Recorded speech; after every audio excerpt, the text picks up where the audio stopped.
स्वागत है आपका हमारे चैनल द स्टडी टारगेट में। आज की इस वीडियो हम लोग देखेंगे साइकोलॉजिकल पर्सपेक्टिव ऑफ एजुकेशन का फर्स्ट सेमेस्टर का यूनिट 4 का पार्ट 1, जिसमें आप लोगों को क्वेश्चन नंबर 1 से लेकर के 25 क्वेश्चन तक मैं कराने वाला हूं। सारे के सारे क्वेश्चंस आपके बहुत ज़्यादा इंपॉर्टेंट होंगे, एमसीक्यू होंगे, चैप्टर वाइज होंगे, जो कि आपके एग्जाम में आने वाले हैं। ठीक है, तो वीडियो को कम से कम 2 बार देखिए, जिससे आपका पूरा का पूरा ऑब्जेक्टिव जो है माइंड में आ जाए, क्योंकि यहाँ पे ज़्यादातर चीज़ें आपको याद ही करनी पड़ती हैं। बाकी बहुत ज़्यादा समझने की चीज़ें नहीं होती हैं, जो समझने वाली रहती हैं वो मैं आपको यहाँ पे क्लियर कर दूंगा। तो चलिए ठीक है, वीडियो को स्टार्ट करते हैं। अगर आप लोगों को इन सारे क्वेश्चंस का पीडीएफ चाहिए तो पीडीएफ के लिए आप लोग मेरे टेलीग्राम ग्रुप पे ज्वाइन हो जाइए, अदरवाइज मुझे कमेंट्स जरूर करिए। ठीक है, और थैंक्स का कमेंट करना बिल्कुल ना भूलिए। चलिए ठीक है, स्टार्ट करते हैं आज का। व्यक्तित्व, पर्सनालिटी शब्द लैटिन भाषा के किस शब्द से बना है? तो ध्यान दीजिएगा कि जो व्यक्तित्व है यानी जो पर्सनालिटी है, जो इसका मतलब होता है, इसका मतलब होता है रूप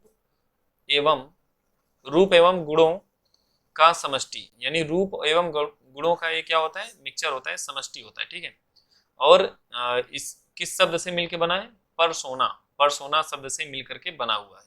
ठीक है, तो इसको आप ध्यान रखिएगा। और परसोना का मतलब क्या होता है? नकाब। परसोना का मतलब क्या होता है? नकाब होता है। तो यहाँ पे देखिए, दूसरा क्वेश्चन कह रहा है कि व्यक्तित्व का क्या अर्थ है? तो व्यक्तित्व का अर्थ क्या हो जाएगा? रूप एवं गुणों का समष्टि, यानी ऑप्शन नंबर सी आपका यहाँ पे सही हो जाएगा। परसोना, परसोना का क्या अर्थ है? तो देखिए, व्यक्तित्व परसोना सब परसोना एक लैटिन भाषा है, एक शब्द है लैटिन भाषा का, उसी से बना हुआ है पर्सनालिटी यानी व्यक्तित्व। तो परसोना का मतलब क्या होता है? नकाब होता है। ऑप्शन नंबर ए यहाँ पे सही होगा। व्यक्तित्व जन्मजात एवं आर्थिक प्रवृत्तियों का योग है। व्यक्तित्व क्या है? जन्मजात प्लस आर्थिक प्रवृत्तियां। जन्मजात प्लस आर्थिक प्रवृत्तियां, यह किसने कहा था? वैलेंटाइन ने यह कहा था, वैलेंटाइन ने बोला था। तो व्यक्तित्व को वर्गीकृत करने का सर्वप्रथम प्रयास किसने किया? तो व्यक्तित्व को वर्गीकृत करने का सबसे पहले प्रयास किया था हिप्पोक्रेटस ने। व्यक्तित्व को सबसे पहले हिप्पोक्रेटस ने वर्गीकृत यानी अलग अलग करने का प्रयास किया था। तो इन्होंने जो वर्गीकृत किया था वो किसके आधार पर किया था? द्रव के आधार पर किया था। इन्होंने द्रव के आधार पर किया था, ध्यान दीजिएगा।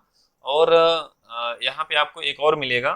ठीक है, उन्होंने किसके आधार पर किया था? शारीरिक गुणों के आधार पर। क्रेस्मर नाम था शायद उनका। चलिए, अभी आगे क्वेश्चन आएगा। क्रेस्मर, हाँ क्रेस्मर नाम ही था। उन्होंने शारीरिक गुणों के आधार पर किया था, और हिप्पोक्रेटस ने द्रव के आधार पर किया था व्यक्तित्व का वर्गीकरण। ठीक है, व्यक्तित्व का वर्गीकरण किया गया था। हिप्पोक्रेटस ने द्रव के आधार पे, और क्रेस्मर ने शारीरिक गुणों के आधार पे। ठीक है, तो ये ध्यान रखिएगा, ये दोनों क्वेश्चन बहुत ज्यादा इंपॉर्टेंट होने वाले हैं। हिप्पोक्रेटस के अनुसार शरीर में कितने द्रव पदार्थ पाए जाते हैं? तो हिप्पोक्रेटस के अनुसार शरीर में 4 द्रव पदार्थ पाए जाते हैं। ठीक है, क्योंकि इन्होंने द्रव के आधार पे पर्सनालिटी को किया था, तो इसीलिए 4 द्रव पदार्थ पाए जाते हैं। हिप्पोक्रेटस द्वारा प्रतिपादित शरीर में पाए जाने वाले पदार्थ कौन से? देखिए, 3 तो यहाँ पे दिया गया है, पीला पित्त, काला पित्त, रक्त पित्त। और जो चौथा होता है, चौथा आपका होता है कफ। ठीक है, चौथा होता है कफ। कफ या इसको बोलते हैं श्लेष्मा। ठीक है, तो ध्यान रखिएगा, ये होते हैं हिप्पोक्रेटस के, मोस्ट इंपॉर्टेंट है वाला। उसके बाद है बोला, हिप्पोक्रेटस ने व्यक्तित्व का वर्गीकरण किसके आधार पर किया था? अब देखिए, व्यक्तित्व का वर्गीकरण किसके आधार पर किया था? मैंने अभी आपको बताया, द्रव के आधार पर। तो ये चारों क्वेश्चन आपके लिए मोस्ट इंपॉर्टेंट होने वाले हैं। इसमें से एक क्वेश्चन आपको देंगे, शारीरिक गुणों के आधार पर व्यक्तित्व का वर्गीकरण। अब देखिए, पर्सनालिटी का वर्गीकरण जो शारीरिक गुणों के आधार पर किया था वो किया था क्रेस्मर ने। मैंने अभी बताया क्रेस्मर ने किया था। सोमेटोटाइट सिद्धांत के अंतर्गत व्यक्तित्व का, अच्छा, इस सिद्धांत के अंतर्गत जो व्यक्तित्व का वर्गीकरण है वो गोलाकार, लंबाकार, आयताकार यानी सभी है। तो ऑप्शन नंबर डी सही होगा। युंग के अनुसार व्यक्तित्व का वर्गीकरण नहीं है। तो युंग ने देखिए जो व्यक्तित्व का वर्गीकरण किया था, बहिर्मुखी किया था, उभयमुखी किया था, अंतर्मुखी किया था, ये पूर्वमुखी नहीं किया था, तो ये नहीं है। मनोवैज्ञानिक के अनुसार कोई भी 2 बालक समान नहीं होते हैं। तो ऑप्शन नंबर बी बिल्कुल सही है, कोई भी 2 बालक समान नहीं होते हैं। व्यक्तित्व गुणों का समन्वित रूप है, बोला किसने था? गिलफोर्ड की परिभाषा है, व्यक्तित्व गुणों का समन्वित रूप है, गिलफोर्ड ने बोला था। व्यक्तित्व का मनोविश्लेषणात्मक सिद्धांत कौन दिया है? तो व्यक्तित्व का मनोविश्लेषणात्मक सिद्धांत दिया है फ्रायड ने। व्यक्तित्व को प्रभावित करने वाले कारक हैं। तो व्यक्तित्व को प्रभावित करने वाले कारक हैं वंशानुक्रम, वातावरण, यानी ये दोनों। तो ऑप्शन नंबर सी सही होगा। व्यक्तित्व की विशेषताओं में शामिल नहीं है। तो व्यक्तित्व की विशेषताओं में देखिए क्या क्या शामिल है? गत्यात्मकता, सामाजिकता, वातावरण के साथ समायोजन, कौन सा शामिल नहीं है? अभिप्रेरणा। तो ऑप्शन नंबर यहाँ पे सी सही होगा। अंतर्मुखी व्यक्तित्व की विशेषता नहीं है। अंतर्मुखी व्यक्तित्व की विशेषता कौन सी नहीं है यहाँ पे? तो शर्मीले एवं अव्यवहारिक की विशेषता में आएगा। आत्मकेंद्रित संकोची, ठीक है। तो कौन सी विशेषता में नहीं है? सामाजिक कार्यों में रुचि। तो ऑप्शन नंबर डी यहाँ पे सही होगा। आलपोर्ट एवं कैटिल के अनुसार सील गुण की संख्या कितनी है? तो सील गुण की संख्या है 12। याद रखिएगा, सील गुण की संख्या कितनी है? 12 है। शेल्डन के व्यक्तित्व वर्गीकरण में सम्मिलित नहीं है।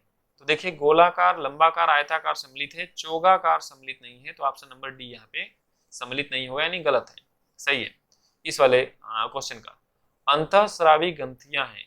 तो जो अंतःस्रावी ग्रंथियां हैं, थायराइड, एड्रिनल, थाइमस, ये सभी हैं। तो ऑप्शन व्यक्तित्व के व्यवहार की समग्र विशेषता ही व्यक्तित्व है। किसने कहा था? वुडवर्थ ने। तो वुडवर्थ को याद रखिएगा, व्यक्तित्व के व्यवहार की समग्र विशेषता ही व्यक्तित्व है, वुडवर्थ ने कहा था। व्यक्तित्व उन मनोशारीरिक अवस्थाओं का गत्यात्मक संगठन है जो किसी भी व्यक्ति का उसके पर्यावरण के साथ अनूठा समायोजन स्थापित करते हैं। यह परिभाषा किसने दी है? तो यह परिभाषा दी है आलपोर्ट ने। स्प्रिंगर ने व्यक्तित्व को कितने भागों में विभाजित किया है? तो याद रखिएगा, स्प्रिंगर ने व्यक्तित्व को 6 भागों। व्यक्तित्व के मापन के लिए निम्नलिखित में से कौन सा व्यक्तिनिष्ठ परीक्षण है? तो देखिए, व्यक्तित्व के मापन के लिए कौन सा यहाँ पे व्यक्तिनिष्ठ परीक्षण हो जाएगा? तो ऑप्शन नंबर डी यहाँ पे सही होगा, जीवन कथा परीक्षण। रोरसा स्याही धब्बा परीक्षण व्यक्तित्व परीक्षण का कौन सा प्रकार है? तो व्यक्तित्व परीक्षण का जो प्रक्षेपी प्रकार है वो क्या है? रोरसा स्याही धब्बा परीक्षण, ठीक है। तो प्रक्षेपी प्रकार यहाँ पे आंसर हो जाएगा। तो इस तरह से मैंने आपको क्वेश्चन नंबर 1 से लेकर के 25 तक यहाँ पे करा दिया है। इसके नेक्स्ट क्वेश्चंस आपको नेक्स्ट पार्ट में मिलेंगे। उसके लिए आपको चैनल को सब्सक्राइब करना पड़ेगा। चैनल को सब्सक्राइब कर लीजिए और बेल आइकन को प्रेस कर दीजिए, क्योंकि जैसे ही वीडियो अपलोड हो आपको पता चल जाए और आप अपनी प्रिपरेशन बनाए रखें। तो चलिए ठीक है, वीडियो को यहीं समाप्त करते हैं।